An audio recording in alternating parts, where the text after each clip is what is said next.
Hello friends, আমাদের গঙ্গাসাগরের programme শেষ হয়ে গেছে। আমরা এখন সব ফিরছি। দেখো সকালে ভিউজটা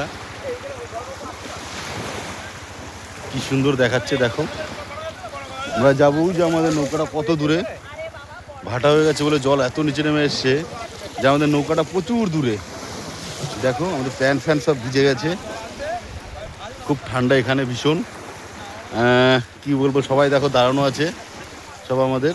আর আরেকটা ওই চলে গেছে নৌকাটা, তো দেখতে পাচ্ছ ওই যে যাচ্ছে।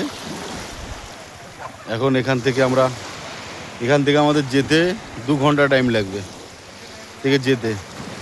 ওখান থেকে আবার আমাদের গাড়ি আছে, ওখান থেকে আবার আমাদের 2 ঘন্টা 2.5 ঘন্টা টাইম লাগবে।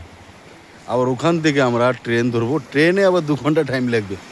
তারপরে গিয়ে হাওড়া থেকে 20 মিনিট টাইম লাগবে। তারপরে শিয়ালদা যাবো, শিয়ালদা থেকে তারপর আমাদের আবার 1.5 ঘন্টা টাইম লাগবে। তার মানে বুঝলে আমাদের জীবনটা কত কষ্টের।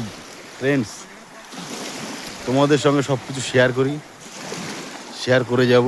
শুধু তোমরা দেখো, লাইক আর শেয়ার করো অবশ্যই। তোমাদের কাছে এটাই আমাদের আশা পাওনা। সব কিছু দেখো, খুব সুন্দর সকালবেলায়, খুব সুন্দর লাগছে জায়গাটা। দেখো দারুণ।